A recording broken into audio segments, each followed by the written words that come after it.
فاذكروني أذكركم واشكروا لي ولا تكفرون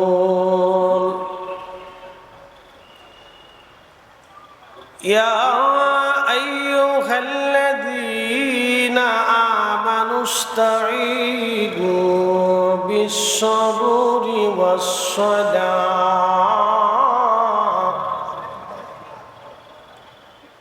إن الله مع الصابرين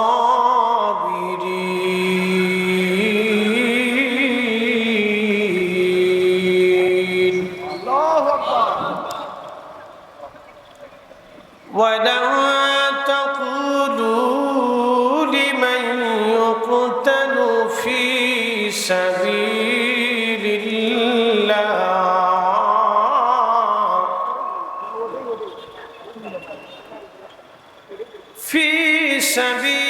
الله أموات بل أحياء ولكن لا تشعرون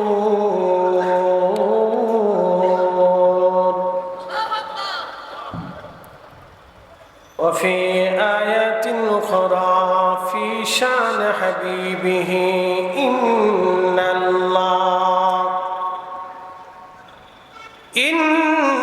الله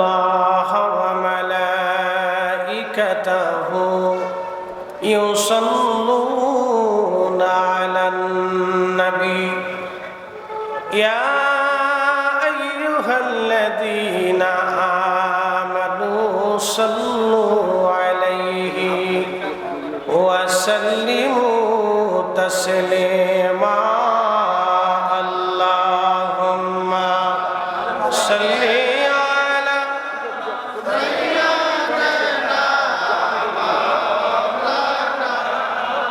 ما شاء الله وعلى آل سيدنا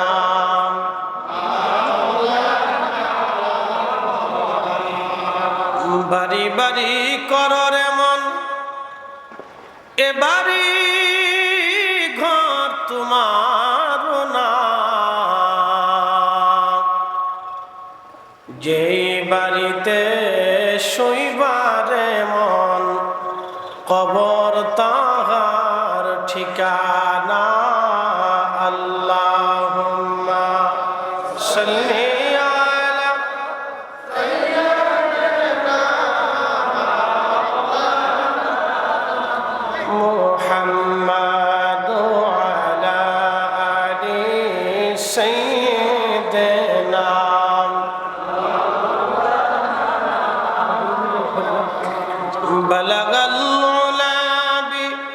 كماله كشف الدجى بجماله حسنت جميع خصاله صلوا عليه وآله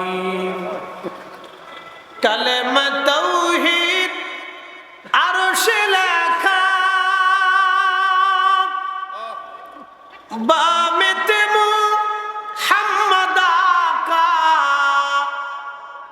হাবিবের পাশে হাবিব বসা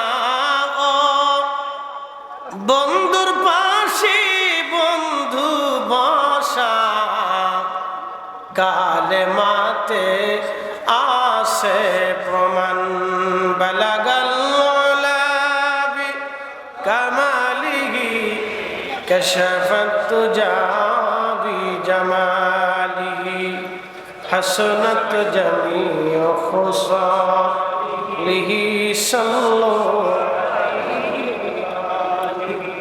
إنك ولدت مبرا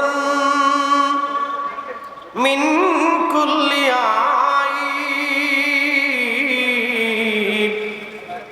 كأنك قد خلقت كما تشاء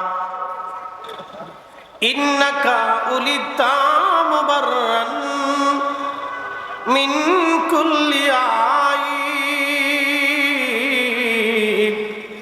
কাআন্নাকা কদ খুলিকতা কামা তাশা বালাগাল উলা বিকামালিহি কাশাফাত দুজা বিজামালিহি হাসনাত জামিউ খুসালিহি সাল্লু আলাইহি ওয়া আলিহি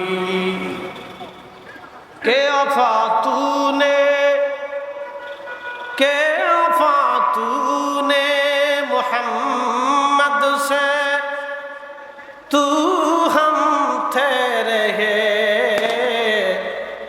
ये जान चीज ही किया लौह कलम तेरे है बलगल उला बिकमालिही कशफत तुजा बिजमालिही हसनत जमीअ खुसालिही सल्लु अलैहि वालिही।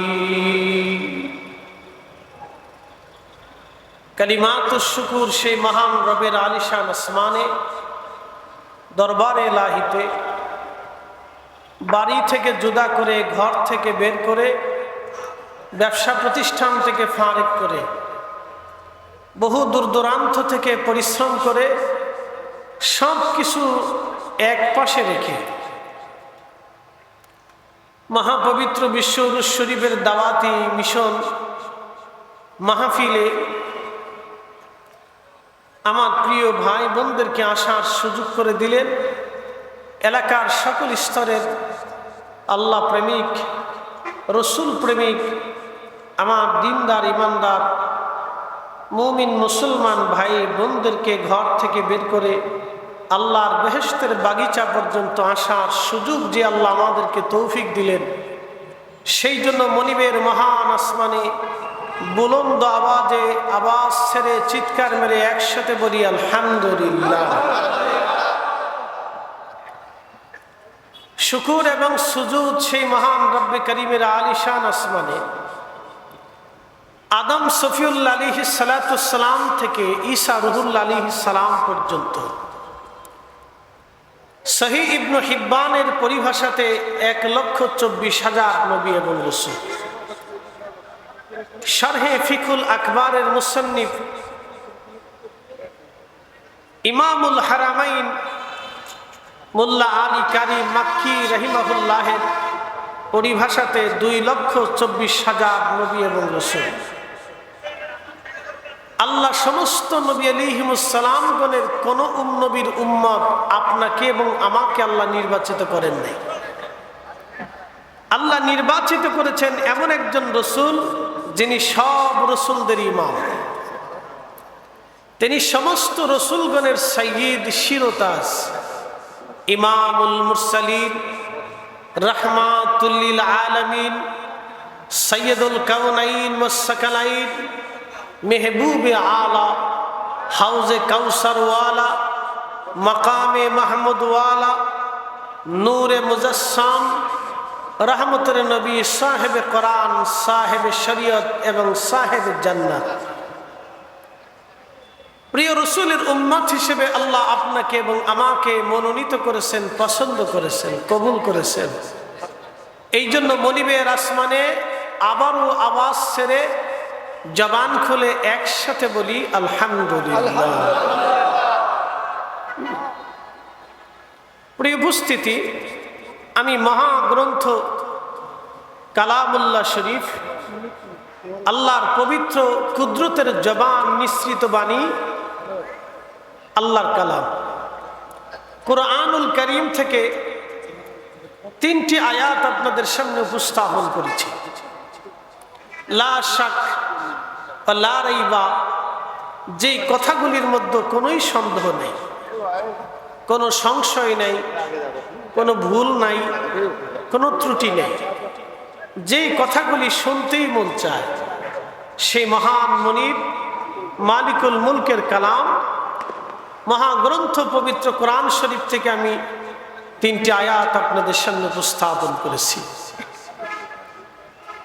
আল্লাহ সর্বপ্রথমে এই আয়াতের প্রথমেই আল্লাহ বলছেন ফাযকুরুনি, তোমরা আমাকে স্মরণ করো, আমার জিকির করো। ফাযকুরুনি, তোমরা আমার জিকির করো। আযকুরুকুম, আমিও তোমাকে স্মরণ করি। একসাথে বলবেন আল্লাহু আকবার। না হয় না, আল্লাহর ওয়াদা, আল্লাহর ওয়াদা। একসাথে বলেন কার ওয়াদা? না, জোরে বলেন কার ওয়াদা? লা তাবদীলা কালিমাতিল্লাহ, যার ওয়াদার কখনো কোনো খেলাফ, কথার কোনো পরিবর্তন হবে। ইন্নাকা লা তুখলিফুল মিআদ, যার কথার, যার ওয়াদার কখনো খেলাফ হবে না। ফাযকুরুনি, তোমরা আমাকে স্মরণ করো। আযকুরুকুম, আমি তোমাদেরকে স্মরণ করব। একসাথে চিৎকার মেরে বলেন আল্লাহু আকবার। তাহলে জিকির হবে কার? একসাথে বলেন জিকির হবে কার? আল্লাহ। فَإِذَا قَضَيْتُمُ الصَّلَاةَ فَاذْكُرُوا اللَّهَ قِيَامًا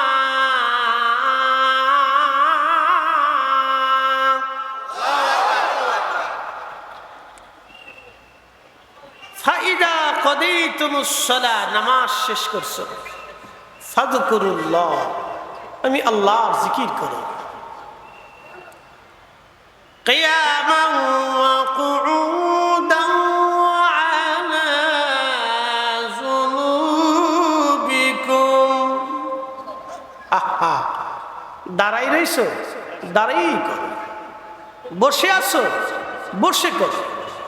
শুয়ে আছো, আমি আল্লাহর জিকির করো। একসাথে বলবেন মারহাবা। জিকির হবে কার? আল্লাহ।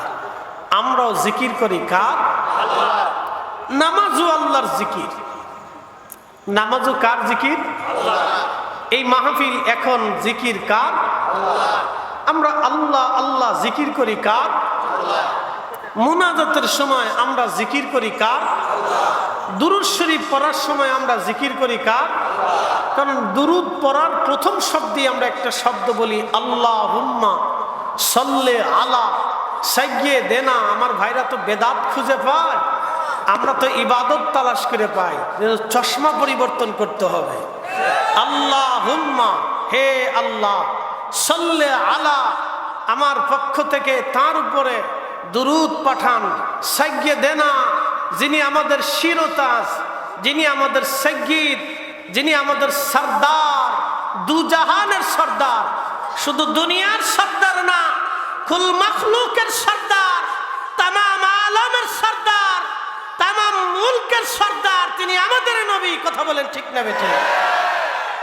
সাইয়্যিদিনা মাওলানা, আমার নামের আগেও মাওলানা, আমার রসুলের নামের আগেও মাওলানা। মাওলানা শব্দের অর্থ কি জানেন? অভিভাবক। সাইয়্যিদিনা মাওলানা, আমাদের অভিভাবক, দুনিয়ার অভিভাবক, কবরের অভিভাবক, হাসরের অভিভাবক, মিজানের অভিভাবক, ফুলসিরাতের অভিভাবক, হাউজে কাউসারের অভিভাবক, জান্নাতের অভিভাবক, আমার জিন্দেগীর অভিভাবক, আমার ঈমানের অভিভাবক, আমার পথ চলার অভিভাবক, আমার আল্লাহ চিনার অভিভাবক, আমার আখিরাতের মুক্তির অভিভাবক, তিনি রাহমাতুল লিল আলামিন। কথা বলেন ঠিক না বেঠিক? যদি বুঝতাম আমরা কথাগুলি, যদি বুঝতাম আমরা ভাষাগুলি, তো বেদাত বেদাতকে সিল্লাইয়া দুনিয়া নষ্ট করতাম না। বেদাত বেদাতকে সিল্লাইয়া দুনিয়া নষ্ট করতাম না।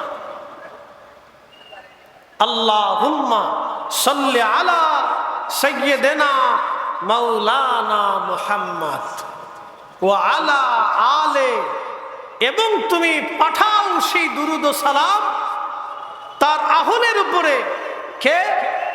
ফাতিমাতুজ জাহরা, হযরতে আলী কাররামাল্লাহু ওয়াজ, হাসান ও হুসাইন রাদিয়াল্লাহু আনহুমা, হযরতে আব্বাস, হযরতে জাফর, হযরতে আমির হামজা রাদিয়াল্লাহু আনহু, আম্মাজান খাদিজাতুল কুবরা তাহেরা তাইয়্যিবা, আম্মাজান আয়েশা সিদ্দিকা, আম্মাজান হযরতে হাফসা, আম্মাজান হযরতে সাউদা, আম্মাজান উম্মে সালমা, আম্মাজান উম্মে হাবিবা, আহলে বাইতে রাসূল আলাইহিমুস সালাতু ওয়াস সালাম। একবার জোরে বলা যাবে কি মারহাবা? দেখছেন নি, তাহলে দুরূদ শরীফ পড়ার সময় সর্বপ্রথম জিকিরটা হয় কার? আল্লাহ। মুনাজাতের সময় রব্বানা, খালি তো বেদাত বেদাত চোখে দেখে, ও রব্বানা যালামনা আনফুসানা, রব্বানা যালামনা আনফুসানা, হে আমাদের রব, আমরা আমাদের নফসের সাথে জুলুম করে ফেলেছি। রব্বানা ফাগফির লানা, আমাদের রব, আমাদের গুনাহগুলি আপনি আমাদের মাফ করে দেন। রব্বানা আতিনা ফিদ দুনিয়া হাসানা, হে আমাদের রব, দুনিয়াতে আপনি আমাদের হাসানা শান্তি দিয়ে দেন। অফিল আখিরাতি হাসানা, আমাদের আখিরাতের শান্তি আপনি আমাদেরকে দিয়ে দেন। রব্বানা লা তুজিগ কুলুবানা কুলুবানা কুলুবানা বাদা ইদ হাদাইতানা, হে আমাদের রব, আমাদেরকে হেদায়েতের রাস্তা দেখাইয়া, হেদায়েতের পথে চলাইয়া আমাদেরকে গোমরাহ বানাইয়া দিয়েন না। তাহলে মুনাজাতে জিকির হয় কার? হ্যাঁ, আসতে বললে মানবো না, জোরে বলেন। মুনাজাতে জিকির হয় কার? তাহলে মুনাজাত চলবে না বন্ধ হবে? হ্যাঁ না, জোরে বলেন, চলবে না বন্ধ হবে? যারা মুনাজাত বন্ধ করতে চায় ফতোয়া দিয়া, মূলত তারা আল্লাহর জিকির বন্ধ করতে চায়। আমরা বেঁচে থাকতে হতে দিতে পারবো না। হাত উঁচা করে বলে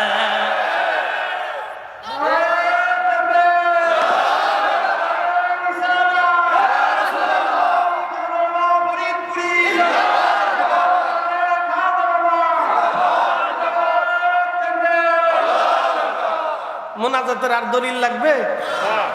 আল্লাহ নিজে দলিল দিয়ে কোরআন দিয়ে শিখেছে। আপনি কোরআন বুঝেন না তো আমার দোষ কি? ছাতা কি কথা কর না কেন? আপনি আল্লাহর ভাষা বুঝেন না তো আমার দোষ দেন কেন? তো বুঝলাম না তো কিছু। এখন বলেন, দোয়া কি চলবে না বন্ধ হবে? দোয়া কি আমরা শিখাইছি না আল্লাহ শিখাইছে? আমাদের বানানো শব্দ না আল্লাহর দেওয়া শব্দ? এখন বলেন, দোয়া চলবে না বন্ধ হবে? কারো ফতোয়ায় দোয়া বন্ধ হবে না? এই হাত উঁচা করে বলেন ঠিক না বেঠে? আজারে বাজারে ফতোয়া বহুত শুনছি, এগুলো আর চলবে না। ওগুলো দিন চলে গেছে, মানুষ এখন বুঝে কিছু।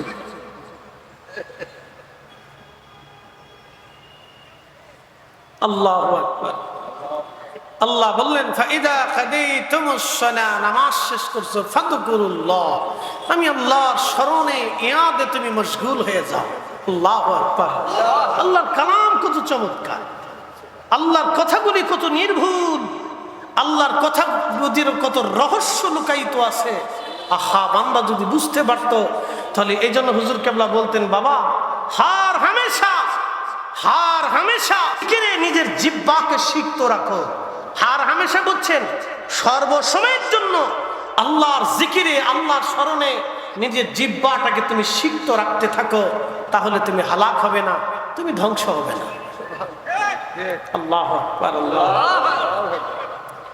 প্রিয় গাইবান্ধাবাসী, খুবই মনোযোগের সাথে শুনে যাবেন আমার কথাগুলি, মনে কষ্ট নেবেন না। বাহিরে যারা আছেন তারাও মনে ব্যথা নেবেন না, কারণ এমন একটা ইবাদত দোয়া, যে দোয়ার মাধ্যমে বান্দা আল্লাহর সাথে কথা বলে। দোয়া হাত বাড়াইয়া কাকুতি মিনতি করে বান্দা আল্লাহর কাছে ভিক্ষা চায়। যখন বান্দা আল্লাহর দরবারে ভিক্ষা চায়, তখন আল্লাহর কাছে খুবই ভালো লাগে, খুবই মায়া লাগে।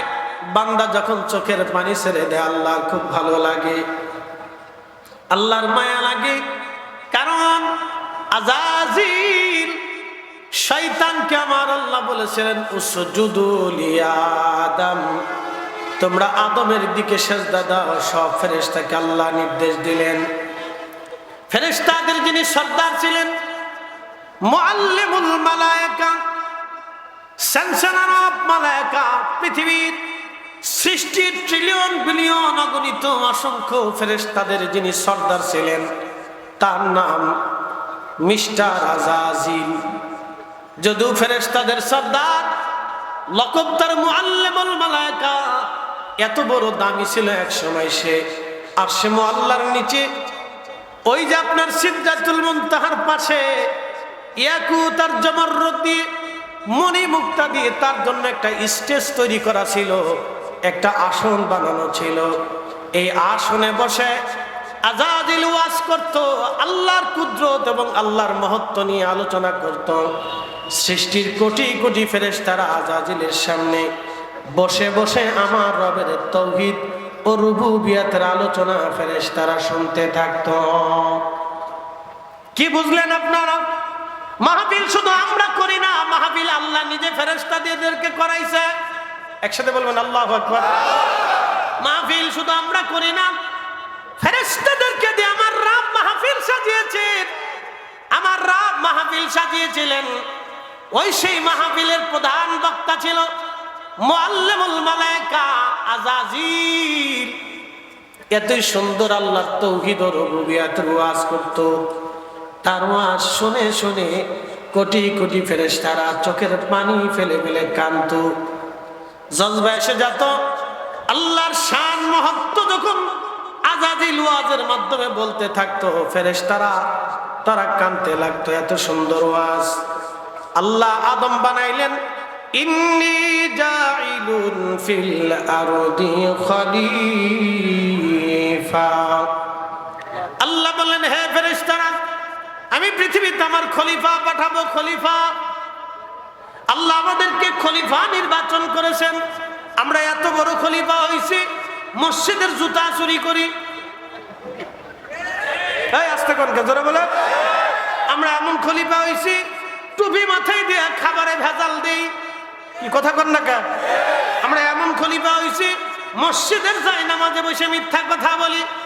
আমরা এমন খলিফা হইছি, মসজিদের সভাপতি সেক্রেটারির পদ নিয়ে মসজিদে মারামারি করি। এই আস্তে কোন কা জোরে বলে। আমরা এমন খলিফা হইছি না, কথা বলেন ঠিক কিনা? ইন্নী জাইলুন ফিল আরদি খলিফা। আল্লাহ বলেন, পৃথিবীতে আমি খলিফা পাঠাবো। তখন রব্বুল আলামিনের দরবারে ফেরেশতারা জবাব দিল, আল্লাহ ক্বালু আতাজআলু ফিহা মান ইউফসিদু ফিহা ওয়া ইয়াসফিকুদ দিমা।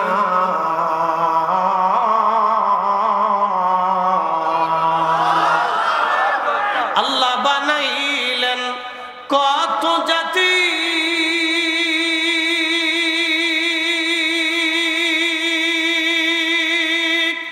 হইল না তার প্রেম প্রীতি।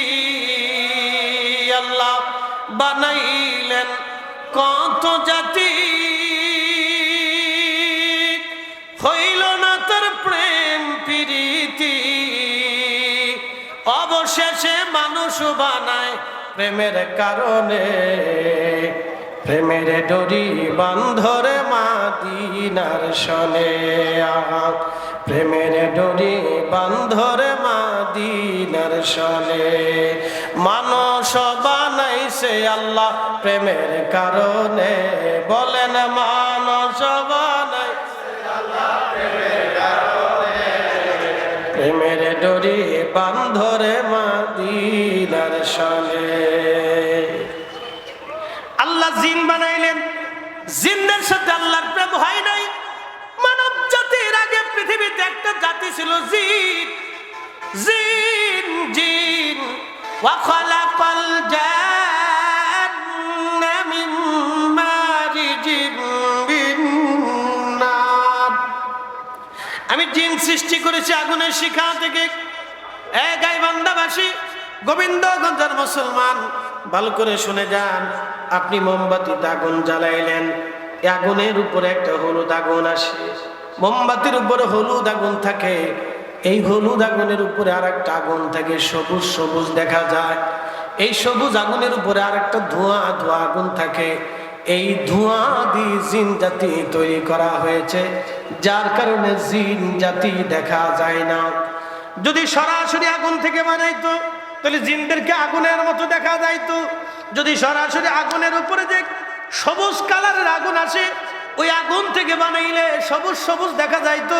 ধোঁয়া থেকে আল্লাহ জিন জাতি বানাইলেন, যার কারণে খালি চোখে জিন দেখা যায় না, সাধারণ চোখে জিন দেখা যায় না।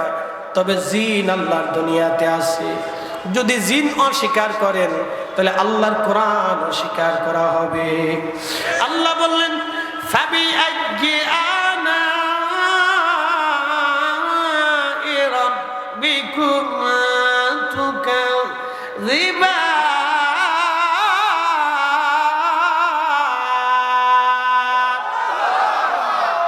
হে মানুষ এবং জিন, হে মানুষ এবং জিন, তোমরা আমি আল্লাহর দেওয়া কোন কোন নিয়ামত আছে অস্বীকার করবা তোমরা বলো।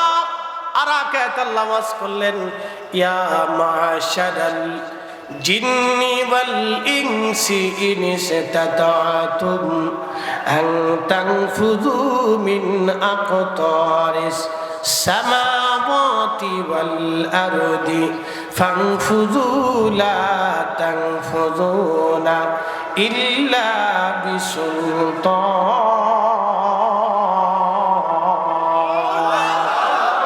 কখনো তোমাকে যদি ভুলি,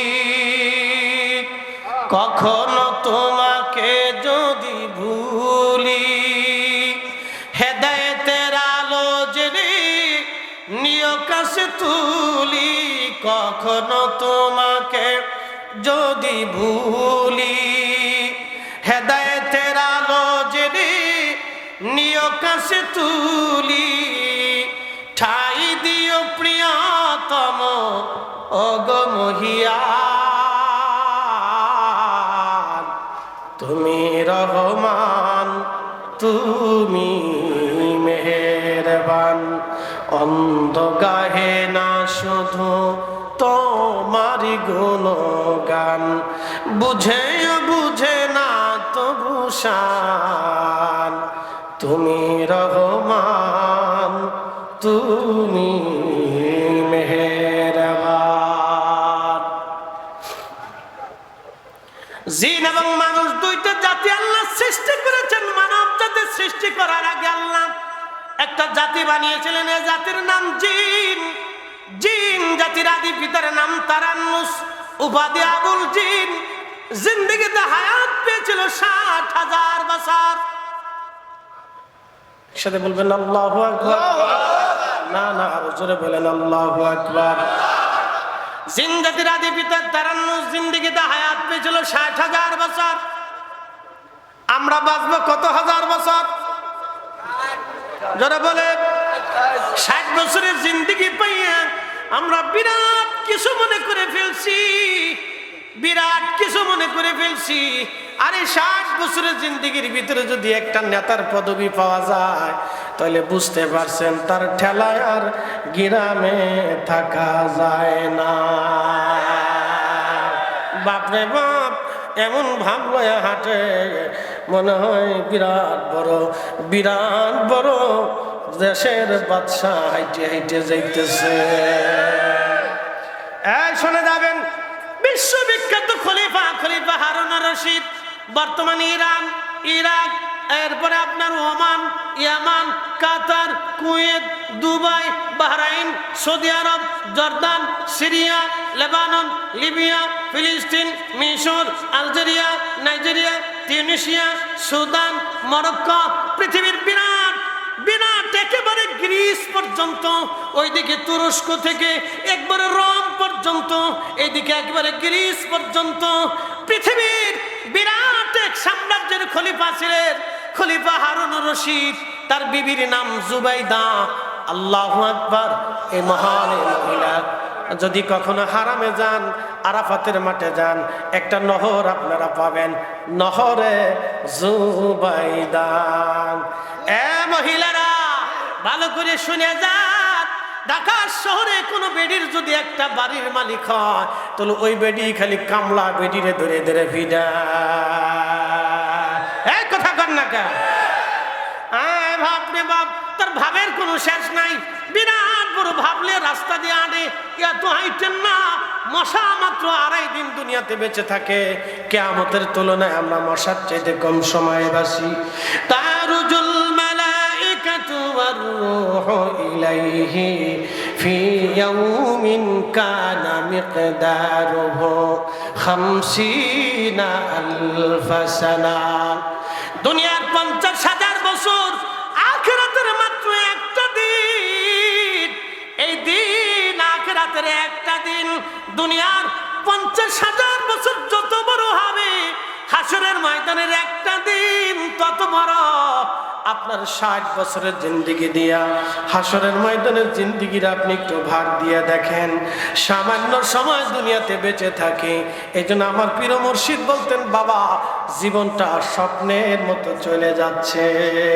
জীবন স্বপ্নের মতো চলে যায়, জীবন স্বপ্নের মতো চলে যায়, স্বপ্নের মতো চলে যায়। শুনে যাবেন, যদি হেরে যান আরাফাতের ময়দানে 25 মাইল পাহাড়ি রাস্তা কেটে কেটে একটা নহর বানানো হলো। নহরে জুবাইদা খলিফা হারুন আর রশিদের স্ত্রী বাইতুল মাল থেকে কোনো টাকা নিতেন না, অর্থ মন্ত্রণালয় থেকে কোনো টাকা নিতেন না। তিনি নিজের টুপি বানাইয়া টুপি বিক্রি করে যে টাকা রুজি করতেন, এই টাকা দিয়া জুবাইদার সংসার চালাইতেন। আর আমার দেশের বেটিরা মেকআপ মারতে মারতে মারতে মারতে চামড়ারে একেবারে 3-4 ফত বানাইয়া ফেলছে। কাজ হবে না, কাজ হবে না। এই এত বড় খলিফার স্ত্রী টুপি বানাইয়া টুপি বিক্রি করে সংসার চালাইতো। আর আমার দেশের একটু নেতা হয়ে গেলে এখানে বাড়ি সেখানে গাড়ি, টাকায় আর টাকা, টাকার টাকা। টাকা কিন্তু জিব্রাইল আলাইহিস সালাম দিয়ে যায় না। আমরা কিন্তু ভালোই বুঝি, জনগণের পকেট চুরি কইরা তোমরা খা।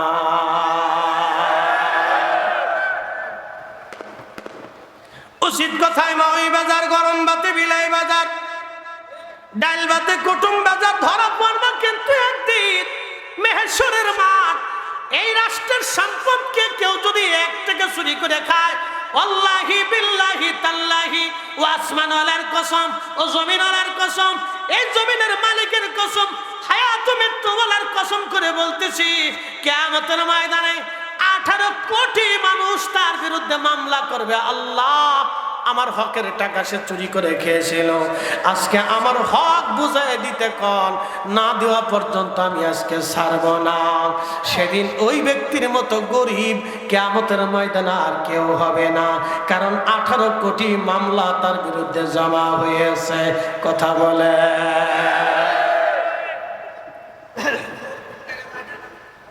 আর মুখ লাগতো না, শব্দ শোনা গেলি স্যার।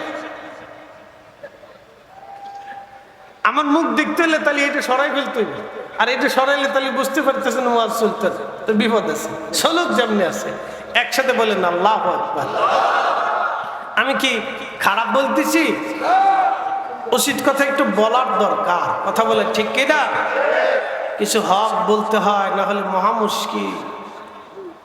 শুনে যান, আমাদের চেতনা কত মুশকিল চেতনা, বাপরে বাপ। আমরা যে কি মুশকিল আছি বলে লাভ নাই, বলে লাভ নাই। আমাদের এখনো নেগেটিভ চিন্তা ভাবনা এখনো আমাদের মস্তিষ্ক থেকে বের হয়ে নাই। অনেক বাদ চিন্তা মানুষের মস্তিষ্কের ভিতরে, বাঙালিদের মস্তিষ্কে অনেক নেগেটিভ খারাপ চিন্তা ভাবনা আমাদের দেশের অধিক মানুষের মস্তিষ্কে। সবসময় শুধু বইতেই থাকে, বইতেই থাকে, বইতেই থাকে। মনে হয় রক্তের সাথে মিশে গেছে। পেঁপের ভিতরে ইনজেকশন মেরে দিয়ে পেঁপে পাকাচ্ছে। বুঝতে পারছেন? বাঙালি, মেড ইন বাংলাদেশ। খাবারে ভেজাল, বিরিয়ানিতে ভেজাল, কুত্তার গোশত চালায় দেয় খাসির গোশতের বদলতে, জিন্দা মুরগির বদলতে মরা মুরগি হোটেলে চালিয়ে দিচ্ছে, মানুষ খাচ্ছে। কি পরিমাণে খাবারের ভিতরে ভেজাল মিয়া! বানাইতেছে আপনার কি ফ্রুট, কয়েকদিন আগে দেখলাম ভিডিওতে এক অফিসার গেছে মিক্স ফ্রুট, নাম দিছে মিক্স ফ্রুট। একই পেঁপে মিক্স ফ্রুট 3 রং করছে। রং বুঝছেন? এই পাগড়িতে যে রং দেয় খাবারের ভিতরে সেই রং দেয়। বলেন এই পাগড়ির কাপড়ের রং যদি কোনো খাবারে মিশানো হয় তাহলে সেই খাবারটা এতটাই বিষাক্ত হয় যে ওই খাবার খাওয়ার পরে মানুষের কিডনি পচে, লিভার পচে, ব্লাড ক্যান্সার হয়, মানুষের ফ্যাসমা নষ্ট হয়ে যায়, জিন্দেগি শেষ হয়ে যায়, তার পেশাবের রাস্তা নষ্ট হয়, তার এই পাকস্থলী নষ্ট হয়ে যায়। ধীরে ধীরে ধীরে ধীরে নানান রোগ মানুষের শরীরে বাসা বাঁধে, নিত্য নতুন রোগ মানুষের শরীরে বাসা বাঁধতেছে। বাংলাদেশের মোড়ে মোড়ে কোনায় কোনায় হাজার হাজার শত শত ফার্মেসি, এত ওষুধ, এত ডাক্তার, এত কবিরাজ, তারপরে এদেশের মানুষের রোগ সারে না। বলে কারণ কি? কালকে যদি রাষ্ট্রপ্রধান বলে আগামীকাল থেকে 1 মাসের ভিতরে যারা খাবারে ভেজাল দিবে তাদের হাত কেটে ফেলবো, আল্লাহর কসম করে বলি বাংলাদেশের মানুষ আগামী 10 বছরের ভিতর সুস্থ হয়ে যাবে। এত হসপিটাল লাগবে না, ওষুধ লাগবে না, খালি যারা খাবারে ভেজাল দিবে ধরে ধরে হাত কেটে দিতে হবে। কথা বলেন ঠিক কিনা?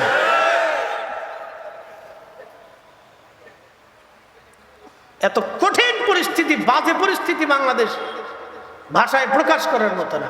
একটা বিমানবন্দর ঘুরে চলে যায়, হাজার হাজার লক্ষ কোটি টাকার সম্পদ আগুনে পুড়ে গেল, পানি দিয়ে নিভানোর মতো পানি নেই। লজ্জা করে মাঝে মধ্যে কথা বললে বলবেন হুজুর আপনি কি ওয়াজ করেন, এটা কি কোরআন হাদিসের বিষয়? কোরআন হাদিস না তো কি? যে বেটার 1200 কোটি টাকার মাল পড়ে গেছে ওই বেটার বাড়ি যায় দেখেন যে তার অবস্থা কি। যে বেটার হাজার কোটি টাকার মাল পড়ে গেছে তাকে জিজ্ঞেস করেন।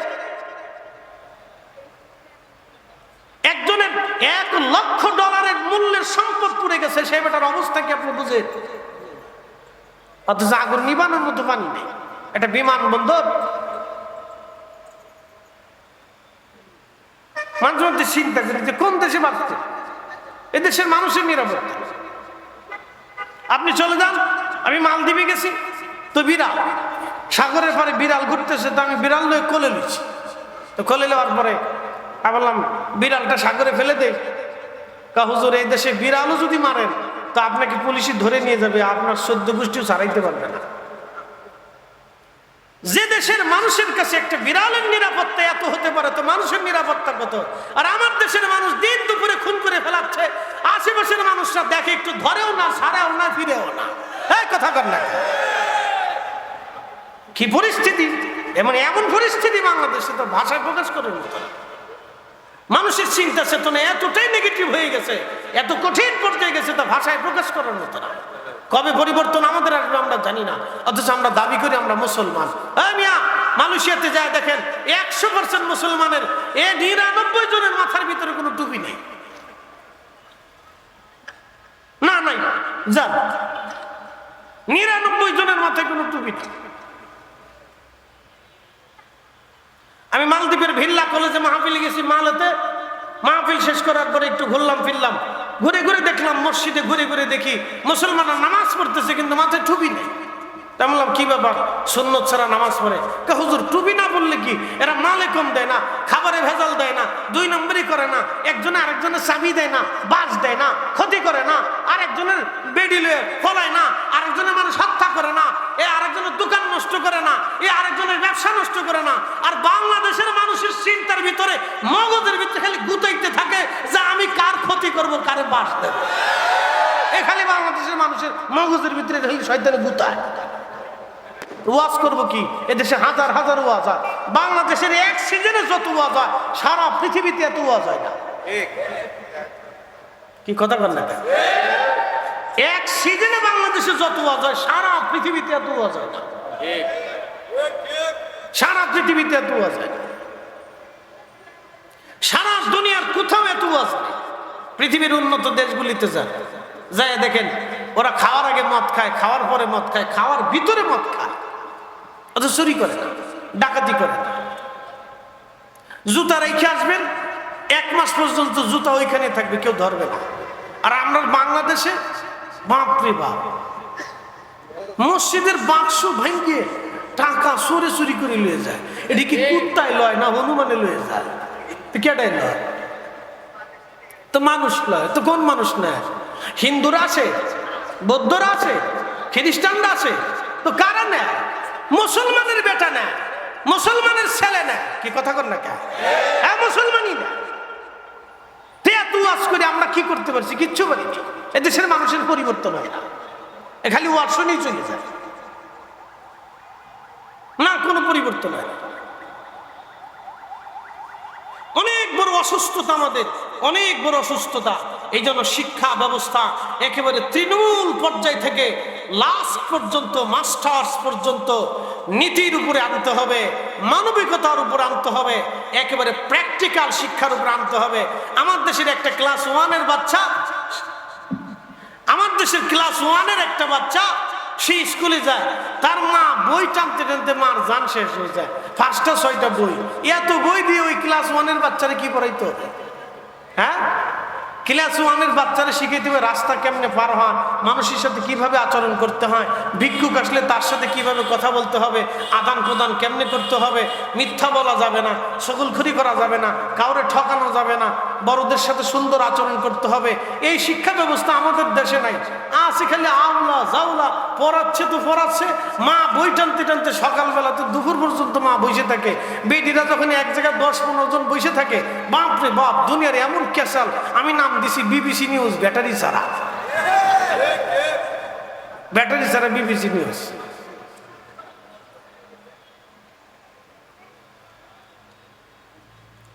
জানি না কবে চেঞ্জ হবে, তবে আল্লাহ আমাদেরকে হেদায়েত করুক, সকলে বলে না আমিন। মুসলমান, এদেশে 1300 বছর আগে ইসলাম এসেছে। 1300, কত বছর আগে? 1300 বছর আগে হযরত বাইজিদ বুস্তামি রাহিমাহুল্লাহ চট্টগ্রামে এসেছিলেন। তার 100 বছর পরে হযরত বদর শাহলিয়া, গরিবুল্লাহ শাহ, মিসকিন শাহ চট্টগ্রামে এসেছিলেন। তার 300 বছর পরে হযরত শাহজালাল ইয়ামানি 360 জন নিয়ে তিনি সিলেটে এসেছিলেন। তার 300 বছর আগে হযরত আল্লামা কামরুদ্দিন রুমি নেত্রকোনাতে এসেছিলেন, ময়মনসিংহে এসেছিলেন।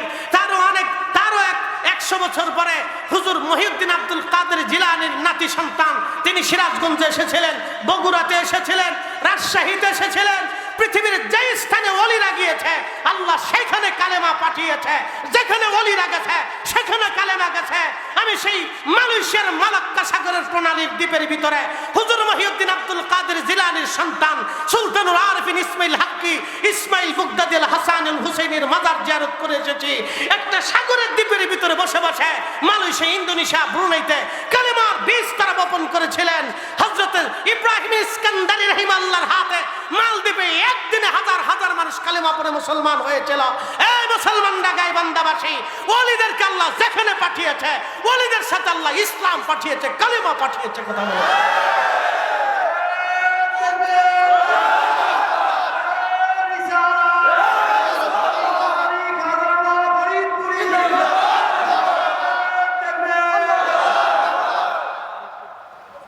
এত বুজুর্গ দেশে আসছে, তারপরে জাতির হেদায়েত আসে না,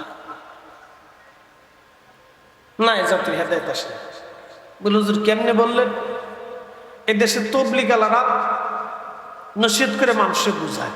কথা ঠিক আছে না ভাই? আমরা কারো দুর্নাম করবো না, ভুল ত্রুটি দিয়েই দুনিয়া, সবার ভিতরে ভুল ত্রুটি আছে। কেউ যদি আইসে বলে আট্রসিয়ালারা ভুলের মধ্যে আছে, তাই আমি বলবো আপনি ভাই এত সহি সহি বাতায়েন না, ভুল টুল ধরলে আপনাদেরও আছে। কি কথা ঠিক আছে না ভাই? আমরা কারো ভুল ধরবো না। এদেশে তবলিগ জামাতের যারা আছে তারা কিন্তু মানুষের বুঝায়, ভালো কাজের আদেশ প্রদেশ তারা দেয়। যারা পীর মুরিদি করে, বিভিন্ন সিলসিলা তরিকা দরবার আছে, পীর মাশায়েখরাও কিন্তু মানুষদেরকে ভালো মন্দ সদুপদেশ, ভালো কথা বুঝায়, তারা শিক্ষা দেয় যে তোমরা এই কাজ করো না, ভালো কাজ করো, বুঝায়। বিভিন্ন ইসলামিক সংগঠন যেগুলি আছে তারাও তাদের দলীয় লোকদেরকে এই ভালো কাজের দিকে উদ্বুদ্ধ করার জন্য তারাও মানুষদেরকে বুঝায়। হাজার হাজার ওয়াজ নসিহতে উলামায়ে কেরাম মানুষদেরকে ভালো কাজের জন্য বুঝায়। প্রত্যেক জুমাতে মসজিদে বসে বসে উলামায়ে কেরাম, খতিব সাহেবগণ এই মানুষদেরকে ভালো কাজের তালিম তরবিয়ত দেয়, প্রত্যেক জুমাতে দেয়। এই এমন একটা জাতি বাঙালি, হায় আফসোস, এই ভারত, পাকিস্তান আর বাংলাদেশ, এই 3টে জাতি এত ওয়াজ নসিহত করার পরেও এরা বোঝানো যায় না।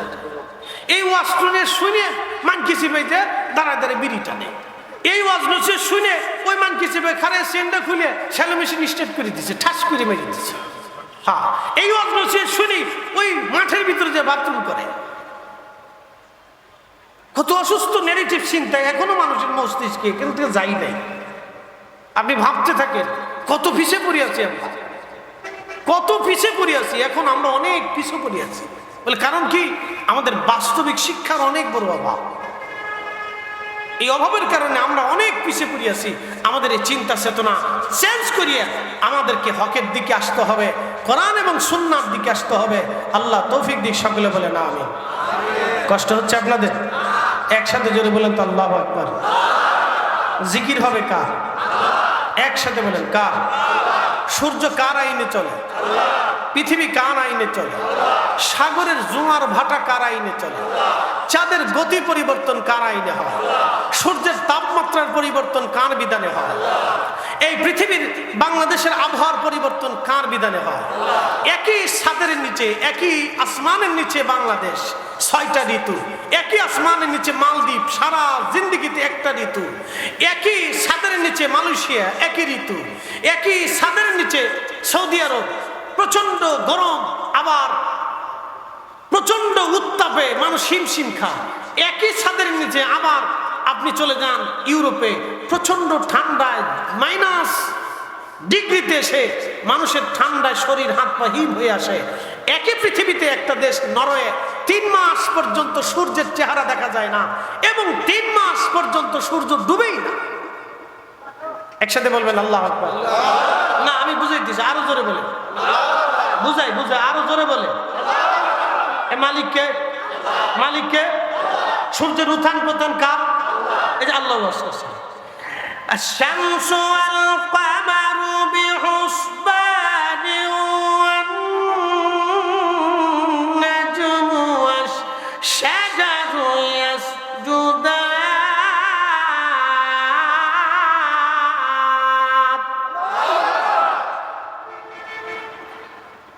চাঁদ এবং সূর্য তার নির্দিষ্ট কক্ষপথে পরিভ্রমণ করে। আশ-শামসু তাজরি লিমুস্তাকাররিন লাহা। সূর্য তার নিজের কক্ষপথে পরিভ্রমণ করে। আল্লাহর সীমানার বাহিরে সূর্য কখনো যায় না, চাঁদ কখনো আল্লাহর সীমানার বাহিরে যায় না, আল্লাহর সীমানার বাহিরে যায় না। সাগর জোয়ার আসে, আল্লাহর সীমানার বাহিরে যায় না। সাগরের ভিতরে যত মাছ, কোন মাছ আল্লাহর সীমানার বাহিরে যাবে না। দুনিয়াতে মিঠা পানি হয়, মিঠা পানিও আল্লাহর সীমানার বাহিরে যায় না। একটা গাছ আল্লাহর আইনের বাহিরে যায় না। একমাত্র মানব জাতি আল্লাহর আইন মানতে চায় না, একমাত্র মানব জাতি আল্লাহর বিধান মানতে চায় না। কথা বলেন ঠিক কিনা? শুনে যাবেন গাইবান্ধাবাসী, ভালো করে শুনে যাবেন গাইবান্ধাবাসী। একই পৃথিবী ছাদের নিচে একটা দক্ষিণ রাষ্ট্র আছে নরওয়ে। দক্ষিণাঞ্চলে ভাইজান 3 মাস পর্যন্ত সূর্য ডুবে না, 3 মাস পর্যন্ত সূর্য উঠে না, 3 মাস পর্যন্ত সূর্য ডোবে না, 3 মাস পর্যন্ত শুধু আলো আর আলো থাকে। সেখানে 3 মাস পর্যন্ত কখনো রাত হয় না। আচ্ছা বলেন তো, যেখানে 3 মাস রাত হয় না সেখানে মাগরিব কোন ওয়াক্ত হয়? কি বুঝলেন? ফজর কখন হয়, আসর কখন হয়, যোহর কখন হয়, এশা কখন হয়? সূর্য যেখানে 3 মাস ডোবেই না সেখানকার মাগরিব, এশা, ফজর, যোহরের অবস্থা কি? সূর্য 3 মাস যেখানে উঠেই না সেখানে ফজর কখন হলো? আপনি আমাকে একটু বলেন তো। তাহলে এর সমাধান কিভাবে হবে? এর সমাধান আসতে হলে এই জন্য মাযহাব মানতে হবে, ফিকহে আইনের ভিতরে আসতে হবে। ফকিরা যেইভাবে সিদ্ধান্ত দিবে সেইভাবে সিদ্ধান্ত আসবে।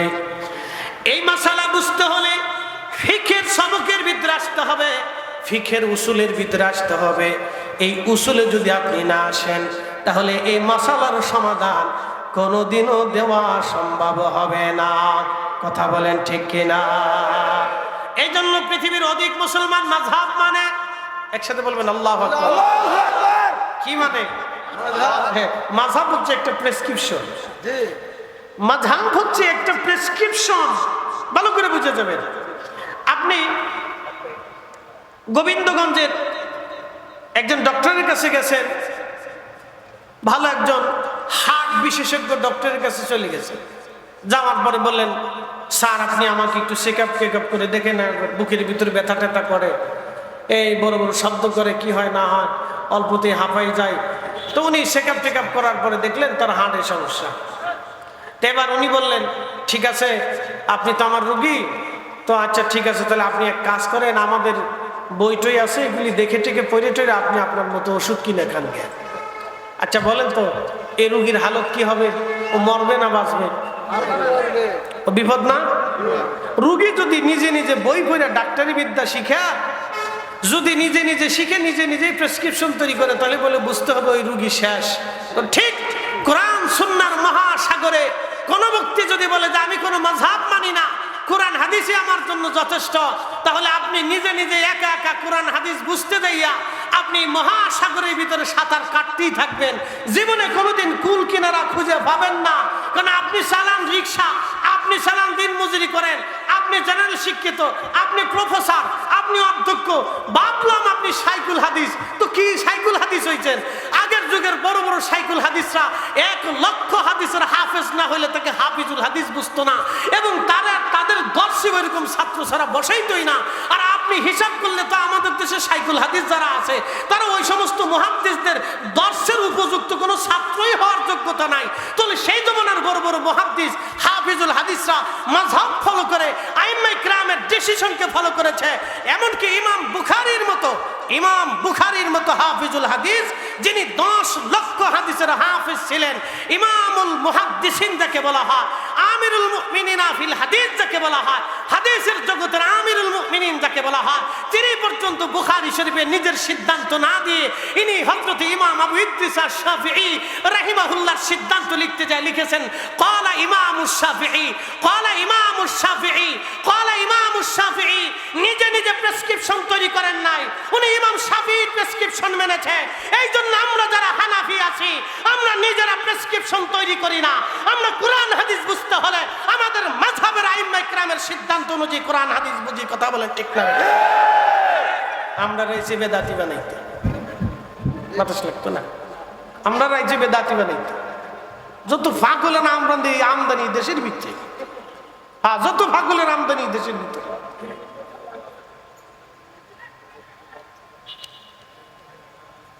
এত সহজ ভাইবেন না।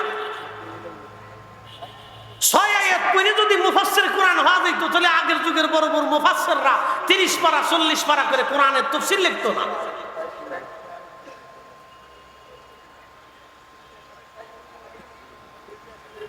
মুসলমান গোবিন্দগঞ্জবাসী ভালো করে শোনা যাবে, আমাদের এই নেগেটিভ চিন্তা থেকে বের হয়ে আসা লাগবে। আগের যুগের বড় বড় উলামা ফুদালা যারা ছিলেন, তাদেরকে সম্মান করতে হবে, তাদের পথ অনুসরণ করতে হবে, তাদের ডিসিশনগুলি মেনে মেনে চলতে হবে। আল্লাহ তার ওলিগণের বুজুর্গদের ডিসিশন মোতাবেক চলার তৌফিক নসিব করুন। আওয়াজ তুলে জোরে বলেন আমিন। বন্ধু গাইবান্ধাবাসী ভালো করে শুনে যাবেন। আমি প্রথমে বলেছিলাম ফাযকুরুনি আযকুরুকুম ওয়াশকুরুনি ওয়ালা তাকফুরুন। আল্লাহ বলেন আমাকে স্মরণ করো, আমি তোমাকে স্মরণ করব। একসাথে বলবেন আল্লাহু আকবার। তাহলে আল্লাহকে স্মরণ করলে আল্লাহ আমাদেরকে কি করে? আল্লাহ শরণার্থ কি? আল্লাহ শরণার্থ হলো আল্লাহ আমাদের সমস্ত যাবতীয় গুনাহ আল্লাহ মাফ করে, আমাদের উপরে আল্লাহ সাকিনা নাজিল করে, আমাদের আবদার সাওয়াগুলি আল্লাহ দরজা থেকে আল্লাহ পুরা করে। এই জন্য ফাযকুরুনি, আল্লাহ শর্ত দিছে আমাকে স্মরণ করো, আমি তোমাকে স্মরণ করব। ওয়াশকুরুনি, তুমি আমার কৃতজ্ঞ হও। ওয়ালা তাকফুরুন, নাফরমান হইও না। এই আমার দিকে তাকাবে। মানুষ বড় অকৃতজ্ঞ, আবার বুঝেন মানুষ বড় অকৃতজ্ঞ, আবার বুঝেন মানুষ অনেক বড় অকৃতজ্ঞ। হ্যাঁ মানুষ অকৃতজ্ঞ। আপনি কুত্তা খাওয়াবেন, ও মরে যাবে, আপনার দরজা পাহারা দিবে, কিন্তু আপনার সাথে বেঈমানি করবে না।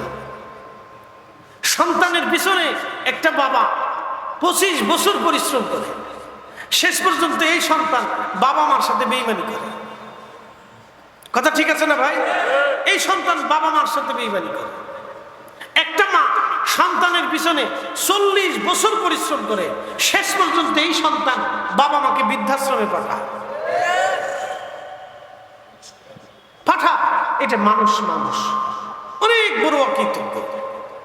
তো যেই মানুষ নিজের বাবা মার সাথে অকৃতজ্ঞ করে, সেই মানুষটাই আবার রবের সাথে অকৃতজ্ঞ হয়। বলে কেমনে?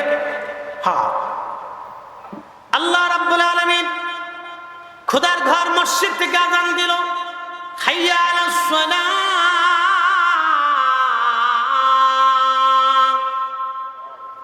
নামাজের দিকে আসো। আপনার তখনও দোকান বন্ধ হয় নাই, তখন আপনি চিন্তা করলেন দোকান আরো পরে বন্ধ করি। দোকান বন্ধ করলেন না, কি করলেন? বেচা বিক্রি চলতে লাগলো, করতে লাগলেন বেচা বিক্রি। বেচতে বেচতে জোহর গেল, আসর গেল, মাগরিব গেল, এশা গেল। এরপরে আপনি বাড়ি চলে আসলেন, আপনার মা জোহর গেল, আসর গেল, মাগরিব গেল, এশা গেল, 4টা ওয়াক্ত দোকানের মধ্যে চলে গেল। একটা ওয়াক্তের জন্য আপনি আল্লাহকে সেজদা দিলেন না। এটাই হলো আল্লাহর সাথে বেঈমানি করা। কথা কর না কেন? ঠিক কিনা? এটা আল্লাহর সাথে নাফরমানি করা, এটাই আল্লাহর সাথে নাফরমানি, এটাই আল্লাহর সাথে নাফরমানি। আর দোকান বন্ধ করে যখন আপনি নামাজে দাঁড়িয়ে যাবেন, নামাজে যখন দাঁড়াবেন, তখন বান্দার সাথে আল্লাহর প্রেম হয়ে যায়। আল্লাহ বলেন, ইন্নী জাইলুন ফিল আরদি খলিফা, আমি পৃথিবীতে খলিফা পাঠাবো। এই খলিফা কারা? এই খলিফা হলো আমার আল্লাহর বান্দারা।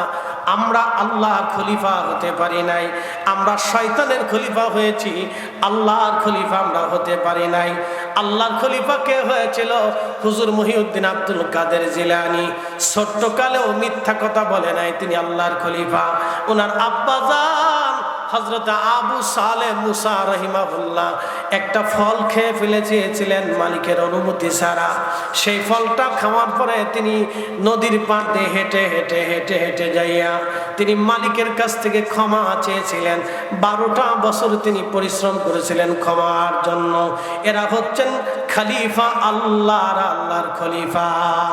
4 মাযহাবের 4 ইমাম, 4 তরিকার 4 ইমাম, উলামায়ে মুতাকাদ্দিমিন মুতাআখিরিন, ইমাম বুখারী, ইমাম মুসলিম, ইমাম নাসাই, ইমাম ইবনে মাজাহ, ইমাম তিরমিজি, ইমাম আবু দাউদ, ইমাম হাকিম, ইমাম যাহাবি, ইমাম ইবনে কাসির, ইমাম সুয়ুতি, ইমাম হাদার আসকালানি, মোল্লা আলী কারি মাক্কি, ইমাম হাদার হাইতিমি আশ-শাফি, পৃথিবীর বড় বড় বড় বড় হাদিসের ইমাম, ফিকহের ইমাম, তাফসীরের ইমাম, বড় বড় আইম্মায়ে কিরাম, বড় বড় বুজুর্গ, আল্লাহর ওলিরা, হযরত বাইজিদ বুস্তামি, আবুল হাসান খারকানি, আলিফ আহমদ তুশি, হযরতে খাজা বাহাউদ্দিন নাশমান বুখারী, খাজা বাকি বিল্লাহ, খাজা আলিফ আহমদি, খাজা এমকাঙ্গি, হযরতে মুজাদ্দিদ আল-ফিসানি, শেখ আব্দুল হক মুহাদ্দিস দেহলভী, শাহ ওয়ালিউল্লাহ মুহাদ্দিস দেহলভী, শাহ আব্দুর রহিম মুহাদ্দিস দেহলভী, আব্দুল্লাহ কেবারামাদি, শেখ আদম বিন নূরি, শাহ আব্দুল আজিজ মুহাদ্দিস দেহলভী, শাহ আহমদ বেরেলভী, আদম বিন নূরি, হযরত নূর মুহাম্মদ নিজামপুরি, শাহ সুফি ফজলে রাসূল নামা, শাহ জালালি আমিনী মুজাররদি, হযরতে বদর শাহ আউলিয়া কামরউদ্দিন রুমি, দুনিয়ার যত ওলিরা সব ওলিরা আল্লাহর খলিফা, আল্লাহর খলিফা, আল্লাহর খলিফা। কারণ তাদের সাথে আল্লাহর প্রেম হয়েছে। কথা বলেন ঠিক কিনা? আমরা কার খলিফা? আমরা যে শয়তানের খলিফা। হ্যাঁ, শয়তানের খলিফা। কত বড় শয়তানের খলিফা জানেন? কালকে ভিডিওতে দেখলাম, কয়েকদিন আগে এক ভদ্রলোকের মাথায় টুপি, সুন্দর টুপি, মুখে দাঁড়িয়েছে, সুন্দর টুপি মুখে দাঁড়িয়েছে। এ লোকে ব্যবসা করে, খাবারের ভিতরে রং মিশায়, রং দিয়ে খাবার কালার করে। খাবার দাবার যা খাবেন বুঝে সুঝে খায়, যত শিক্ষা ভিতর ভেজা। বাঙালিদের একটা স্বভাব হলো শক শক করলে মনে করে এটা শোনা। ভালো কলা যেটা ফরমালিন ছাড়া এটা খাবে না। ফরমালিন দিয়ে যে কলারে সুন্দর করে সাজানো হয়, পাকানো হয়, বাঙালি এটা পছন্দ করে। আম যেটা ফরমালিন মুক্ত এটা খাবে না, দামও জিজ্ঞাসা করে না, এটা ভালো না। কিন্তু যেটা ফরমালিন দিয়ে সুন্দর করে একবার ফাঁকায় লাল লাল চকচক চকচক করে এটা পছন্দ করে। হ্যাঁ, এটা পছন্দ করে। আমি মধুপুরে গেছি টাঙ্গাইলে মাহফিল করতে, তো মাহফিল শেষ করে বললো ভাই দুটো আনারস দাও, বাগান থেকে কেটে দেয়। কা হুজুর কি করবেন? আমার বাচ্চা কাচ্চারা খাওয়াইতে হবে, আমি এখান থেকে ঢাকার থেকে আনারস খালি ফরমালিন থাকে, তো বাগান থেকে কেটে নিয়ে যায়। কা হুজুর লাভ নেই, বাগানেরটাও যা ঢাকারটাও তা। বললাম কারণ কি? ঢাকারটাও ফরমালিন, বাগানেরটা ফরমালিন। বাগানে ফরমালিন আসলো কোত্থেকে? গাছে মেরে দিছি। কোন জায়গা মারছে? Made in Bangladesh. খাবেন কি আপনি? এখন আপনাদেরকে একটা কথা বলি, ফরমালিন বিক্রি করে কারা? কথা বুঝেন নাই মনে হয়? যারা ফরমালিন বেচে ওরে ধরিয়ে এনে বাটাম চালানতে দেয়। আমাদের দেশে আমরা হুজুররা আছি খালি গুতাগুতিতে আছি। একদল আছে মিলাদ বন্ধ করো, আর একদল আছে তারাবি 8 টাকা তার বানাইতেই হবে, মানে আল্লাহ ওনার এই টেন্ডার দিয়ে দুনিয়া পাঠাইছে। এই কি কথা বল না? হ্যাঁ, কথা হচ্ছে 8 টাকা তারাবি পড়তেই হবে, এটাই সহি। বেটা তোমরা 8 টাকা তারাবি বানানোর জন্য দেশে আল্লাহ পাঠাইছে। আল্লাহ পাঠাইছিল, আমাদের দায়িত্ব ছিল এদেশে যারা মদ বেছে, ইয়াবা বেছে, বাবা বেছে, গাঁজা বেছে, ফেন্সি বেছে, যারা এদেশের লক্ষ লক্ষ যুবক আর নারীদেরকে এই ফেন্সি খোর বানাইয়া, হিরোইন খোর বানাইয়া, বাবা খোর বানাইয়া, মদ খোর বানাইয়া, নেশা খোর বানাইয়া এদেশের অসংখ্য সংসার নষ্ট করতেছে, অসংখ্য পরিবার যারা ধ্বংস করে দিতেছে। আমাদের দায়িত্ব ছিল ওদের বাড়ি বাড়ি ঘরে ঘরে আগুন দেওয়া। আমরা তা না করে আমরা মাজার ফুরাইতেছি, আমরা অমুক দরগা ফুরাইতেছি, অমুক বাড়ি ফুরাইতেছি। আমাদের দরকার ছিল যারা এদেশে বাবা ইয়াবা এই সমস্ত ওই আপনার নেশা দ্রব্য বিক্রি করে, আমাদের সবার দায়িত্ব ছিল ওর বাড়ি ঘরে আগুন দিয়ে পুরাই ও দেশ থেকে বিতাড়িত করা। আমরা তা পারিনি। আমি দোয়া বন্ধ করার জন্য বলে দোয়া বন্ধ করো, দোয়া বন্ধ করে দাও। তো দোয়া তোমার কি কাম নাই নাকি? তো দোয়া বন্ধ করবা, তোমার কি আল্লাহ দোয়া বন্ধ করার জন্য টেন্ডার দিছে নাকি?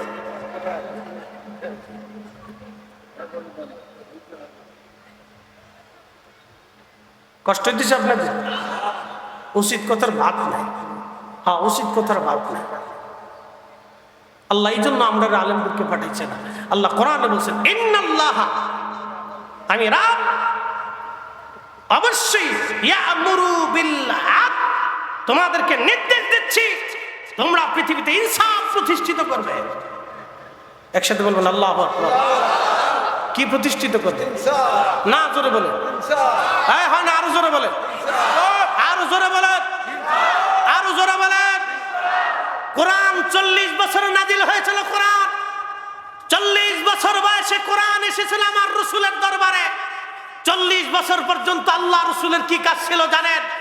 40 বছরে কোরআন আসে নাই, 40 বছরে নামাজ আসে নাই, 40 বছরে রোজা আসে নাই, 40 বছরে হজ আসে নাই, 40 বছরে যাকাত আসে নাই, 40 বছরে জিকির আসে নাই, 40 বছরে শরিয়াত আসে নাই, 40 বছরের হালাল হারামের কোন আইন আল্লাহ রাসূলের কাছে আসে নাই। তো 40 বছর রাসূল কি করেছিলেন? 40 বছরে একটা মিথ্যা বলেন নাই, আমানতের খেয়ানত করেন নাই, কাউকে গালি দেন নাই, কাউকে আঘাত করেন নাই, কাউকে অভুক্ত থাকতে দেন নাই। হিলফুল ফুজুল সংগঠন তৈরি করে আল্লাহর নবী যুদ্ধ বিগ্রহ বন্ধ করলেন, ক্ষুধার্তর ঘরে খাবার দিলেন, অভুক্তর ঘরে খাবার দিলেন, আশ্রয়হীনকে আশ্রয় দিলেন, দরিদ্র মানুষের যার পোশাক ছিল না তাকে পোশাক দিলেন, এতিমের আশ্রয়স্থল হয়ে গেলেন এবং ক্ষুধার্ত মানুষের ঘরে খাবার পৌঁছাইলেন। আল্লাহর নবী 40 বছর পর্যন্ত শুধু মানুষের জন্য কাজ করেছেন, শুধু মানবতার মুক্তির জন্য কাজ করেছেন, শুধু মানবতার মুক্তির জন্য কাজ করেছেন। কথা বলেন ঠিক না? আমরা করছি কি? আমরা কি করছি? কিচ্ছু করতে পারি না। আমরা তেমন কিছু করতে পারি না। একটু ধরে সে বলেন আল্লাহুম্মা সাল্লি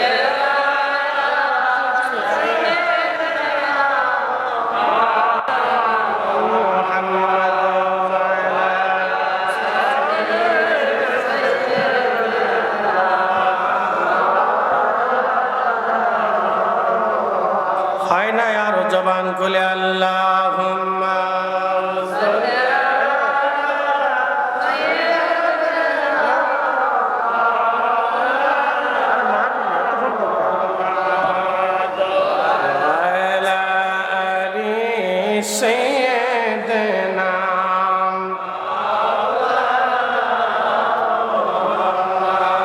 কষ্ট হয় আপনাদের?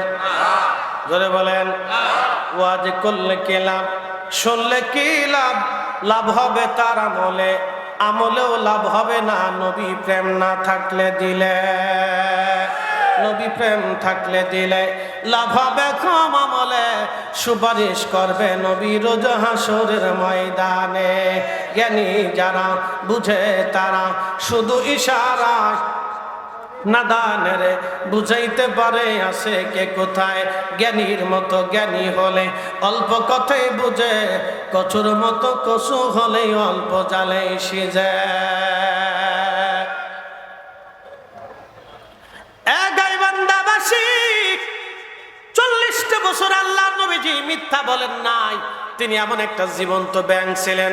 সুইস ব্যাংক থেকে টাকা চুরি হয়ে যেতে পারে, বিশ্ব ব্যাংক থেকে টাকা ডান বাম হতে পারে, বাংলাদেশ থেকে টাকা চুরি হয়ে যায়, বাংলাদেশ ব্যাংক থেকে টাকা চুরি হয়ে যায়। কিন্তু রহমাতুল লিল আলামিন জীবন্ত এমন একটা ব্যাংক ছিলেন। মক্কার কাফেররা ওই সময় যারা জীবন্ত নারীদেরকে, কন্যা সন্তানদেরকে হত্যা করত, যদি কোনোদিন হেরেমে যান, আমি ঠিকানা বলে দিচ্ছি, গাইবান্ধাবাসী ইব্রাহিম খলিল রোড দিয়ে যদি আপনি আগায় যান, বাম পাশে পাবেন জাবালে ওমর। যদিও সেই পাহাড় এখন আর নাই, পাহাড় কেটে হোটেল করা হয়েছে। জাবালে ওমরের পাশ দিয়ে হেঁটে হেঁটে আসার পরে আপনি হেরেমের ডান পাশে রেম পাবেন। সামনে আসার পরে একটা পরিত্যক্ত জায়গা পাবেন। এই পরিত্যক্ত জায়গার ভিতরে ওই আগের জাহিলিয়াতের জামানার মানুষেরা জীবন্ত নারীদেরকে জীবন্ত কবর দিত, নিজের কন্যা সন্তানকে জীবন্ত কবর দিত। ওই সমাজের মানুষেরা খুন করলে কোনো বিচার আচার হতো না। আজকেও আমরা দেখি খুন হয়, মার্ডার হয়, কোনো বিচার আচার নাই। বাংলাদেশে কত খুন হয়, বিচার নাই। ভাইরে ভাই, কোন দেশে আসি? হাই হাই হাই, এইভাবে যদি চলতে থাকে তাহলে আগামীর বাংলাদেশ, আগামীর সমাজ, আমাদের দেশ, আমাদের রাষ্ট্র ধ্বংসের মুখের দিকে চলে যাবে। এইভাবে চলতে দেওয়া হতে পারে না ভাইজান। আল্লাহর ওলিরা জমিনে এই জন্য আসে নাই। বুরহানুদ্দিনের একটা সন্তানকে জবাই করার কারণে শাহজালাল ইয়ামানি মুজাররিদি তিনি দিল্লি থেকে চলে আসলেন। খোদার জমিনে খোদার দিন বাস্তবায়ন করলেন। 360 জন আল্লাহর ওলি নিয়া, এক কোরআন, এক আইন, এক পথ, এক মত, এক রসুল, এক কিয়াম, এক আকীদা, এক ঈমান, এক বিশ্বাস, এক মানহাজ। 360 জনের ভিতরে ভিন্ন কোনো মানহাজ ছিল না। তাদের উদ্দেশ্য ছিল এক, কথা ছিল এক, মত ছিল এক, পথ ছিল এক। এখন আমরা বাংলাদেশে আলেম হয়েছি 60 লক্ষ, দল হয়েছে 30টা।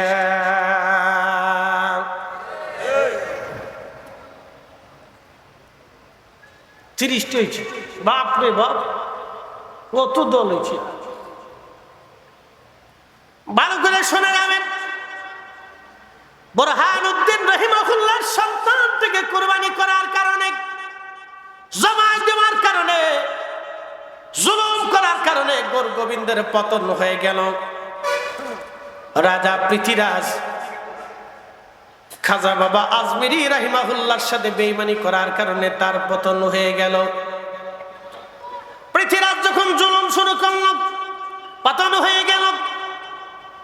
আর সেই দিন হযরত মুজাদ্দিদ আল ফিসানি সেরহিন্দির সাথে সম্রাট আকবর যখন আমাদের এই সিলসিলার ইমামের সাথে, ইমামের বিরুদ্ধে যেই দিন লাগলেন এবং খোদার জমিন থেকে কালেমা বিতাড়িত করলেন, লা ইলাহা ইল্লাল্লাহ, আকবরু খলিফাতুল্লাহ বানিয়ে কালেমা পরিবর্তন করে দিল।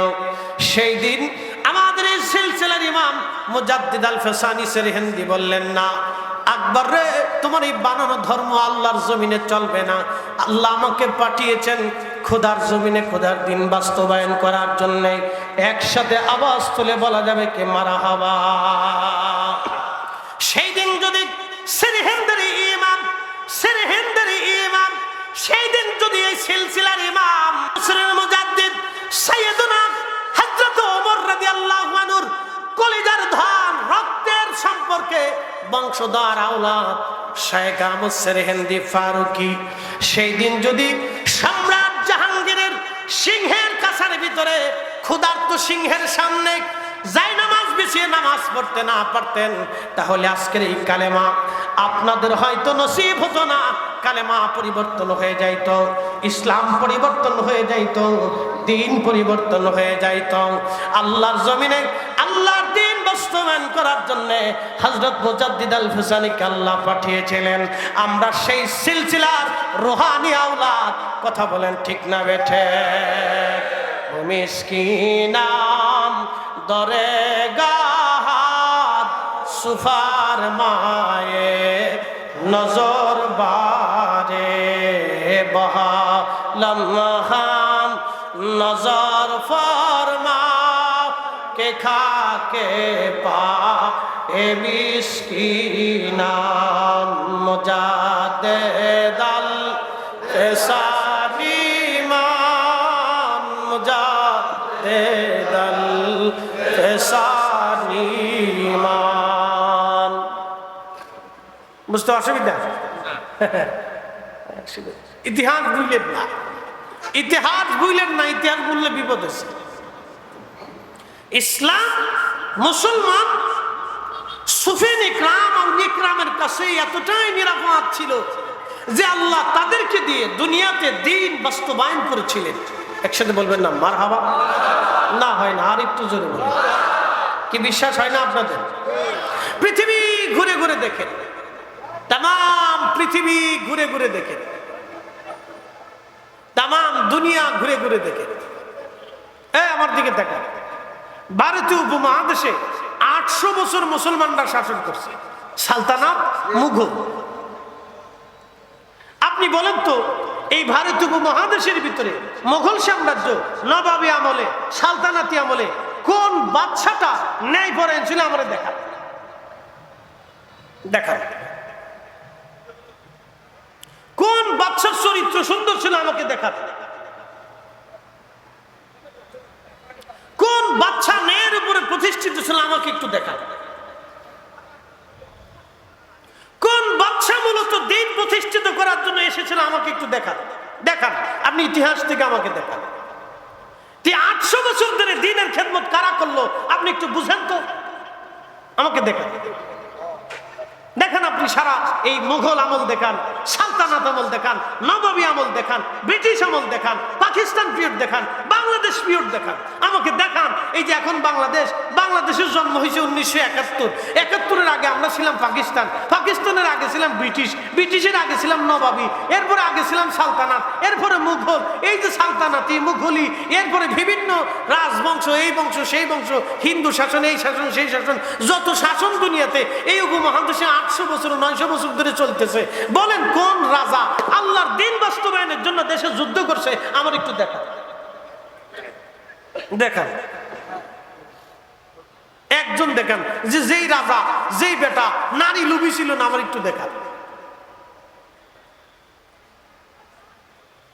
খুঁজে খুঁজে দেখান, ইতিহাস দেখে দেখান যে এই খলিফা আল্লাহর দিন বাস্তবায়নের জন্য যুদ্ধ করছে। আমরা দেখান উমাইয়াদের ভিতরে দেখান, আব্বাসীয়দের ভিতরে দেখান, এরপরে আপনি দেখেন উসমানীয়দের ভিতরে দেখান, ফাতিমীয়দের ভিতরে দেখান, সেলজুকদের ভিতরে দেখান। পৃথিবীর বড় বড় সাম্রাজ্য, মুসলিম সাম্রাজ্য ছিল, তাদের ভিতরে আপনি আমাকে দেখান।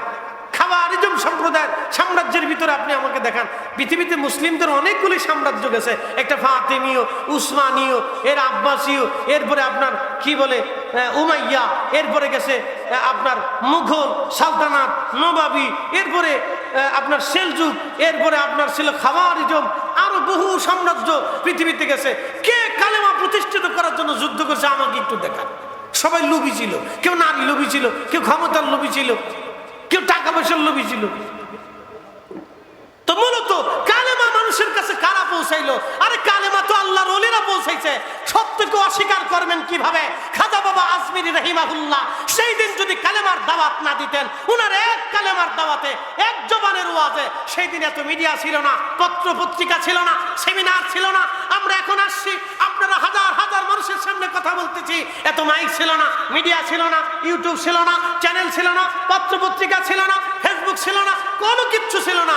খাজা বাবা সেই দিন খাজা বাবা সেই দিন অবিশ্বাসীদের সামনে কেমন ওয়াজ করলেন, কি দাওয়াত দিলেন। ওনার চেহারা দেখে মানুষ কালেমা পড়ে নাই, ওনার কর্ম দেখে, কামালিয়াত দেখে, কর্ম দেখে, কামালিয়াত দেখে, কামালিয়াত কর্ম দেখে একজন না, দুইজন না, 90 লক্ষ মানুষ সেই দিন কালেমা পড়ে মুসলমান হওয়ার কারণে এই উপমহাদেশে কালেমার দরজা খুলেছে। কথা বলে ঠিক না?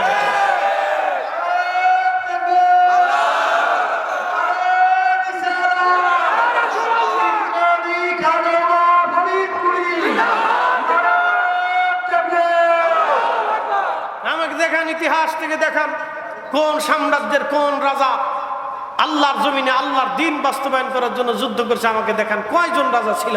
আল্লাহর নবী বলেছেন খেলাফত সালাসুনা সালা, আমার উম্মত 30 বছর ধরে আমার খেলাফত চলবে। ফালাইকুম বিসুন্নতি ওয়া সুন্নাতিল খুলাফায়ের রাশিদিন আল মাহদীন। তোমরা শোনো, আমার সুন্নাহ মানবে, আমার আদর্শ মানবে, আমার পরে পৃথিবীতে আর এমন কয়েকজনের আদর্শ মানবে যারা খুলাফায়ে আল মাহদীন, হেদায়েত প্রাপ্ত খলিফা ওমর, আবু বকর, উসমান, আলী, হাসান রিদওয়ানুল্লাহি তাআলা আলাইহিম আজমাইন। এরা ছিলেন খোলাফায়ে মাহদী, খেলাফত প্রতিষ্ঠিত, হকের উপরে প্রতিষ্ঠিত খলিফা। এদের পরে যত দুনিয়াতে খলিফা আসছে তার 100% খলিফার ভিতরে 99 জন ছিল নারী লোভী, অর্থ লোভী, ক্ষমতা লোভী, টাকা লোভী। মাত্র একজন ছিলেন, তিনি হযরত ওমর ইবনে আব্দুল আজিজ। উমাইয়াদের মতো একজন খলিফা ওমর ইবনে আব্দুল আজিজ, যিনি হেদায়েতের উপর প্রতিষ্ঠিত ছিলেন। আব্বাসীয়দের ভিতরে একজন খলিফা, তিনি খলিফা হারুনুর রশিদ, যিনি শুধু হেদায়েতের উপর প্রতিষ্ঠিত ছিলেন। আর উসমানীয়দের ভিতরে একজন খলিফা, যিনি প্রথমে তিনি হেদায়েতের উপর প্রতিষ্ঠিত ছিলেন, যিনি এই সাম্রাজ্য প্রতিষ্ঠিত করেছিলেন, উসমান গাজী। উনি মাত্র একমাত্র হেদায়েতের উপর প্রতিষ্ঠিত ছিলেন। তারপরে যাচ্ছে সব 2 নম্বর, নারী লোভী, অর্থ লোভী, টাকা লোভী, ক্ষমতা লোভী, রক্ত পিপাসু, জনগণের অর্থ, মানুষের অর্থ, টাকা সম্পদ মেরে মেরে খেয়েছে, রক্তপাত করেছে। আর এই জমিনের সুফেন একরাম, আউলিয়া একরাম দাঁড়ে দাঁড়ে দাঁড়ে দাঁড়ে ঘুরে ঘুরে ঘুরে ঘুরে মানুষের কাছে কালেমার দাওয়াত পৌঁছে দিলেন। আর আজকে আপনি এসে 2 ভাতা করে ফতোয়া দিচ্ছেন বেদাতির দল। আপনি এসে ফতোয়া দিচ্ছেন বেদাতির দল, সব মাজার মুজারি ফতোয়া দিয়ে বসছেন। আপনি আমাকে ইতিহাস থেকে দেখান, আপনি আমাকে ইতিহাস থেকে পৃথিবীর কোন খলিফা খোলাফায়ে মাহদীন ছাড়া আল্লাহর কোরআন ও রাসূলের তরিকায় রাষ্ট্র পরিচালনা করছে, আমাকে দেখান। কয়জন ছিল দেখান, 100 জনের ভিতরে কয়জন? 99 জনই নাই, একজন খুঁজে খুঁজে পেতে পারে। তাহলে এই 1400 বছর ধরে ইসলাম কারা প্রচার করলো, দিন মানুষের কাছে কারা পৌঁছাইলো? কোথায় সেই ইউরোপ,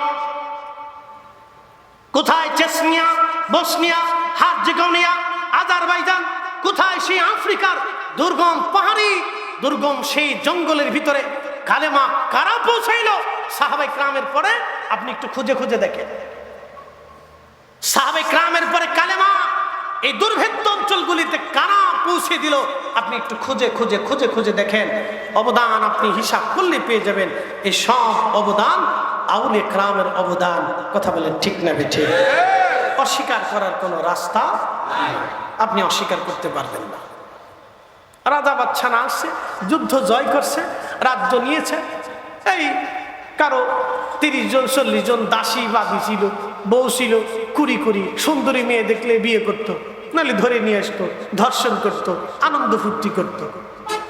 এই তো এখনো আছে। মধ্যপ্রাচ্যের আমির ওমরা যারা আছে, একজনের বউ আছে 30টা, কারো বউ আছে 25টা, কারো 15টা, কারো 17টা। এত বউ দিবেটা কি করে মিয়া? হ্যাঁ, গরু না মানুষ না জীব, আল্লাহ জানে। বলেন আপনি, উচিত কথার বাদ নাই। ওই যে উচিত কথা বললে মানুষ করে যে হুজুরের ওয়াজ ভালো না, উচিত কথার বাদ নাই। শোনেন, ভালো করে শুনে যান প্রিয় ভাই আমার। আমরা কাউকে মন্দ বলি না, সবার ভিতরে ভুল আছে, কাউকে মন্দ বলি না। কেন আমি কারে মন্দ বলতে যাবো? আমার নিজেরই তো ভুল আছে। তবে একটা কথা শুনে যাবেন, আমরা আউলিয়া কেরামদেরকে ভালোবাসি, কথা বলে ঠিক কিনা? আমরা কি আউলিয়া কেরামদেরকে কি করি? ভালো না? জোরে বলেন ভালো, জোরে বলেন ভালো। কার জন্য বাসি? একসাথে বলেন না না, জোরে বলেন, হাত উঁচা করে বলেন, হাত উঁচা করে বলেন। আল্লাহর জন্য ভালোবাসি, আল্লাহর জন্যই ভালোবাসবো, কথা বলেন ঠিক কিনা? আমরা আল্লাহর জন্য ভালোবাসি, আল্লাহর জন্য ভালোবাসি, আল্লাহর জন্যই ভালোবাসবো, কথা বলেন ঠিক কিনা?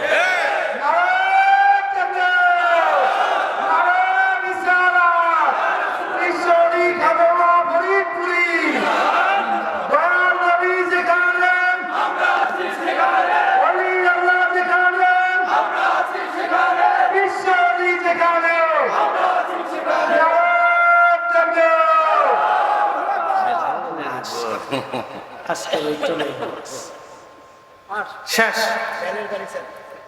তেলের গাড়ি তেলে চলে,